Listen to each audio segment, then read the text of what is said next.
Dr. Caroline Leaf, and welcome to my podcast. Just before we begin talking about today's exciting topic, I want to take a moment to ask you to consider partnering with me to reclaim this broken mental health system. I'm sure you know numerous people who struggle with anxiety and depression. Maybe you struggle with a chaotic mind and have felt the pain of intrusive thoughts. Too often, this topic is not addressed in churches, and the world's answer is medication or meditation, both of which are not sustainable solutions. But there is a solution, and it's one that is easily accessible and applicable. But we do need your help to make the solution attainable for people all over the world, including yourself. As you know, we are passionate as an organization about helping people learn about the power of their minds and how to overcome mental health issues. So, starting in April-May of this year, we will be beginning a series of clinical trials to further test and improve our current programs and develop ways to make these programs easily accessible and affordable for you, your community, and people everywhere.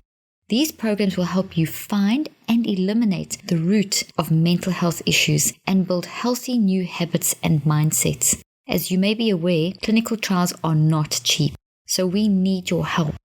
Please consider contributing to this research project. Any amount will help, and all proceeds go directly to the research and clinical trials. For more information on this project and to donate, please visit drleafresearch.com. That is DRLEAFRESEARCH, all one word lowercase.com. Please help me change this broken mental health system. Now back to today's podcast. Let's talk about how to deal with the Sunday scares and Monday blues. It's really common to dread Monday. This is not something abnormal. I've experienced it, my 4 kids have, and I'm sure you have. The freedom and relaxation and lack of pressure of the weekend has come to the end, and now you've got to face the reality of getting back into that routine and the challenges of work and school. The issue comes in when it's really causing a lot of anxiety and panic attacks and making you feel sick. Your brain and your body will respond to how your mind is functioning, and you can literally feel physical pain in your heart when you are very anxious and panicky and dreading something that's coming up. So we really need to apply a few techniques to help us how to deal when it becomes an actual issue. So if it's just the normal dreading, that's okay. But what happens if we get to the point where this is really becoming something that is actually affecting how you function, affecting your peace, your happiness, that you find you're not just dreading Sunday nights, you start dreading it from Friday because Sunday's coming too soon. The first thing that you need to do is to be aware of your bodily reactions to how you are panicking, or the anxiety attack or the panic attack.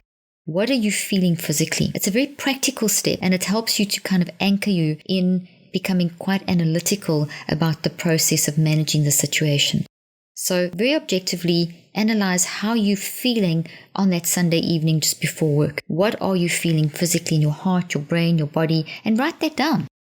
Now, once you're aware of that, then start asking yourself some why questions. Why do you feel this? And as you answer something like, well, I feel it because my boss yells at me. Why does he yell at you? He yells at me. He's just so unfair. I'm trying to do my best. Or what exactly is he yelling at you about? And so you go through a series of why questions until you find that perhaps he's just completely unreasonable. Perhaps the demand that he's the one with the issue, maybe not you. Or perhaps you just aren't skilled enough for that particular job, or you need to get some new skills, or you need to speak to a colleague to know who maybe worked for that boss before. The point is that the second step is you ask yourself a bunch of why questions about why you are dreading that situation. If it's school, maybe it's that there's a course that you're really battling with and you're just not understanding it. Once you start getting to the answers, the why, taking you to the cause of the issue, you can then start moving into techniques to help you manage that. So number 1, identify the physical reaction. Number 2, ask yourself the why questions to try and get to the emotional root or the cause of why you're feeling those physical reactions. And the third thing is, what are you going to do about it? So one of the a great tool that you can start applying, whether you are having an extreme reaction or whether you are having just kind of a normal reaction, dread reaction to the weekend ending, is recent research at UCLA showed that if you treat your weekend as a vacation, it changes your mindset. It changes your mindset significantly enough to carry over into the week. And if you do this a few times, you actually start training yourself how to treat your weekends in a very, very different quality way. See, I think what often happens is that we go into a weekend and we allow the week to kind of bleed into the weekend, in that we allow the stresses and the anxieties of the week to enter into our space or place of rest. Your brain and your body cannot keep going. They have to have regular rest during the course of the day, every single day, but you do have to have your weekend, at least one day over the weekend, where you just don't think about work, where you don't think about school. I know it's not always possible. I know that there are deadlines. We face that often. But as far as possible, you need to try and make as many weekends as you can, even if it's 1 or 2 weekends in your month. Treat them like a vacation. And what is the mindset of a vacation? It's fun, it's anticipation, it's excitement, it's things like sleeping in and doing fun stuff and making fun meals, having fun meals together, maybe trying out new recipes, getting friends over to watch a movie, doing things that you love to do. When I'm home, my schedule is very, very busy. So when I'm home, when I treat my weekends like a vacation, and very often my weekends are middle of the week because we do a lot of work over weekends, one of the first things I do is know that, I can sleep late tomorrow. I don't have to get up early to get on a plane. I don't have to rush from one hotel to the next and one event to the next. That is already for me such a mental treat. I also love to watch my favorite movies or watch my favorite shows on TV. I have a sauna, and it's one of my favorite places that I go to, where I sit and I just spend a couple of hours watching my favorite shows, switching off completely and watching and just relaxing. Sometimes though, I don't do that. Sometimes I let my work interfere into my rest time, and then I find myself dreading what I'm doing, even though I love what I'm doing. So as soon as I start feeling that dread and that panic and that, I don't want to do this coming on me, I know that I haven't rested enough. Because I know that when we rest, brain research shows us that our brain reboots. When your brain reboots, you get a completely different perspective on things. You get a completely different way of looking at things. You get insight into what you need to eliminate, what you need to add into your life to make it work more effectively. Another amazing way of dealing with this is also talking to people. I find it incredibly helpful when I'm starting to dread things to immediately become aware that I'm in this state where I'm not functioning on top of my game. I'm starting to dread the next day of work or something like that. Then I know it's time to respond to my body and to respond to what's going on in my mind and start asking myself the why questions, but also talking to someone. My husband's amazing like that, and my kids are amazing, and I'll talk it through. I'll just say how I'm feeling. And I always get this great advice back from my husband and my kids. Mom, go relax. Go watch your movies in the sauna. Don't work. Don't pick up your phone. Don't answer the emails. And I have had to force myself to not half watch a movie and half be on the emails, or half watch a movie and half do the research, or watch the movie but keep on thinking about, I've got to do this. I've had to train myself to do that, and I've had to choose to do that. And it really does work. Another thing about treating your weekend as a vacation, or your days off as a vacation, is to not feel guilty. I tell you, I've been guilty of feeling guilty, where I'm here at home sleeping late, and then I suddenly wake up and think, oh my gosh, I'm supposed to have done this, and this, and the guilt just sweeps over and steals all my peace. I choose in that moment to refuse to feel guilty. I know that I need that moment to reboot. I need that day to reboot. And I've trained myself over time to recognize when I'm in that state when I'm really battling to really focus and not be on top of my game. And I don't allow the guilt to come in. The days that I do, I don't rest and I don't reboot. The days I control the guilt and really give myself that rest that I need, those are the days that I completely find that I restore health very quickly. Another thing that research shows is incredibly helpful for dealing with this Sunday scare, Monday blue issue, or dreading work in whatever situation, is actually supporting others. It's reaching out and helping others. This has a significant effect on your physical health and your mental health. So when you're in that state and you feel like you're dreading, maybe text someone and get on a call with someone and chat to someone who you know needs some help. in your moment where you're feeling panicky, by reaching out and helping someone else, you actually increase your own ability to help yourself by a massive factor of anywhere between 50 and 70%. Here are a couple more things to help you deal with those Sunday scares and Monday blues. For example, you could create a weekly or daily list of things that you look forward to. So make a list of what you love doing. Dinner plans, going to an exciting restaurant, a weekend away that you're planning, a new recipe, some people that you're going to see, a movie, a new exercise routine, whatever you love. Be intentional about this, about having something that you can look forward to. Make a list of them and then start fitting those into your life. Be very intentional about creating mental health breaks. We see from the research that if you don't give yourself mental health breaks daily, where you just switch off to the external, switch onto the internal over lunchtime perhaps, where you just let your mind daydream, in addition to your weekends, if you don't have that kind of mindset, you're going to find that you build up this toxic dread so that it doesn't go away. It just gets worse and worse every day. So you kind of need to keep this under control daily. So maybe at lunchtime when you take a break, chat to someone, make it a fun thing. Go and get lunch together. Go for a walk. Sit in the sun, and if there is sun shining, and just close your eyes and just for a few moments let your mind just daydream and wander. Have a little 10-minute doze. Put your timer on. Those little naps are fantastic for rebooting the brain. Don't allow yourself in those moments to feel guilt. Just allow yourself to rest. Just encourage yourself to rest. Another tip that you can do is to make Sunday nights and Monday mornings exciting. So maybe that's the night that you save for your favorite movie, or that's the night that you save. Sunday night is the night that you actually plan to have your friends around. Whatever it is that you love to do, don't plan it for Saturday, plan it for Sunday night so that you can really be excited about that.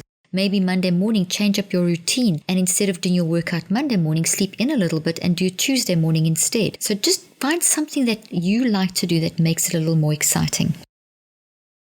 The other thing is, as you go in and prepare yourself mentally for the week, make sure that you reconceptualize, redesign, relook at what kind of mindsets you have for the week. Reconceptualize the week. Instead of saying, oh, this is going to be a terrible week, don't do that, because then you set up a negative expectation. Reconceptualize that to, this is going to be a challenging week, but I'm going to get through this. These are the issues that I know I'm facing, but it's a process. So don't just see it as this big negative thing. Break it down into bite-sized chunks and see it as a process of challenges that you're going to learn new information. That's reconceptualizing. Instead of seeing it as something terrible, you're seeing it as something manageable that is going to be a challenge, but it's something that you're going to learn. It's going to improve your brain function. You're going to improve your mental health. You'll gain new knowledge. That's reconceptualizing it. Dive into the week with the correct reconceptualized mindset so that you land on your feet. Another tip is challenge yourself to find someone in your environment this week, whether it's work or school or whatever it is that you do, that needs help, and reach out to them and talk to them. You might be thinking, I don't know who needs help. We all need help. We all love to be listened to. We all love it when someone reaches out to us and says, how can I help you? Do you want to chat? Is there anything I can do for you? Challenge yourself to do that at least once this week. Really tune in and really listen to someone else. This will help you as well shift your mindset about the week. Tremendous things happen in your brain and your body, health-wise, neurochemically wise, etc., to help you to function at a higher level when you reach out and help other people. Besides the fact that it just makes you feel fantastic. And that feeling alone is enough to help you see the week in a completely different way. And another final tip, which is quite a radical tip, is that you may have to do something like quit your job. You may have to find another job. If this job is, if you've gone through all this process I've just explained to you and you still find it's a challenge, it may be that you need to quit your job or take some time out of university. Getting yourself into a mentally healthy state in order to cope with life is very important. And if you just keep pushing and pushing and pushing and pushing and hoping that you'll eventually have that vacation or eventually have that break, well, eventually not to have that break, you'll actually break down.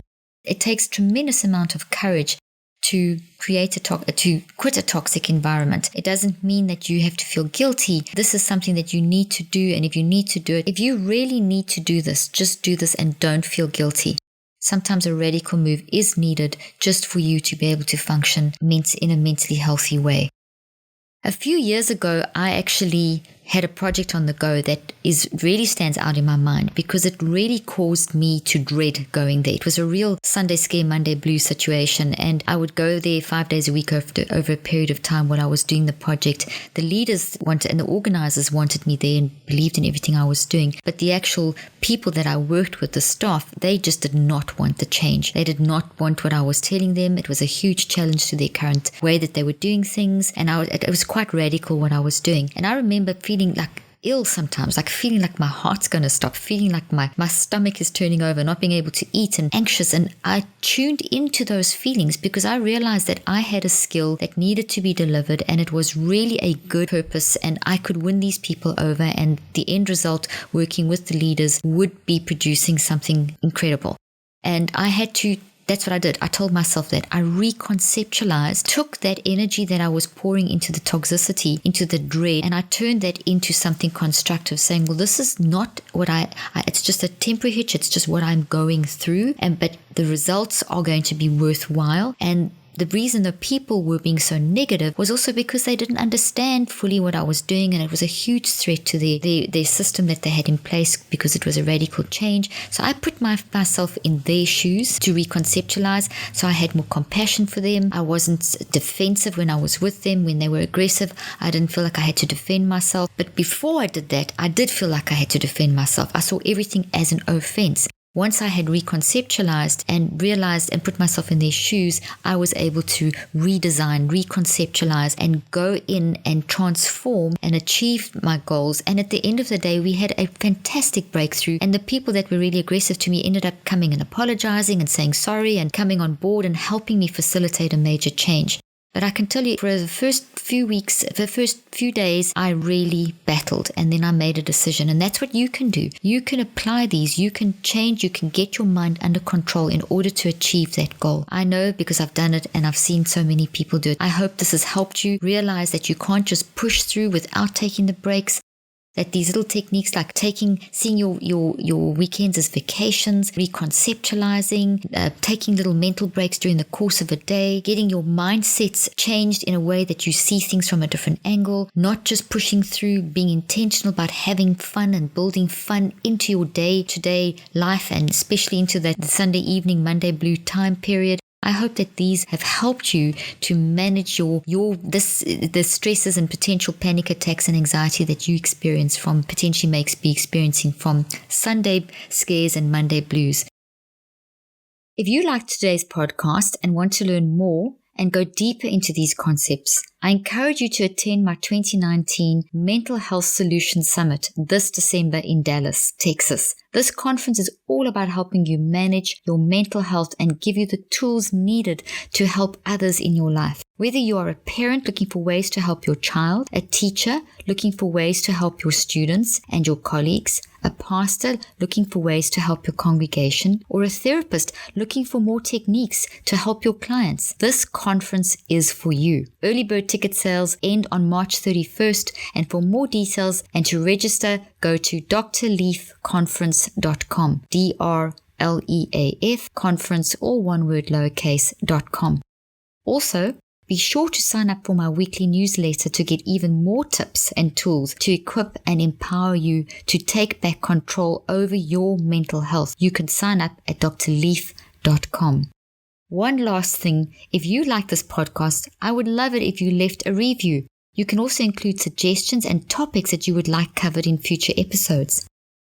Thank you for joining me today. I really hope you enjoyed this episode and learned something new and helpful. Till next week, thanks again. I'm Dr. Caroline Leaf.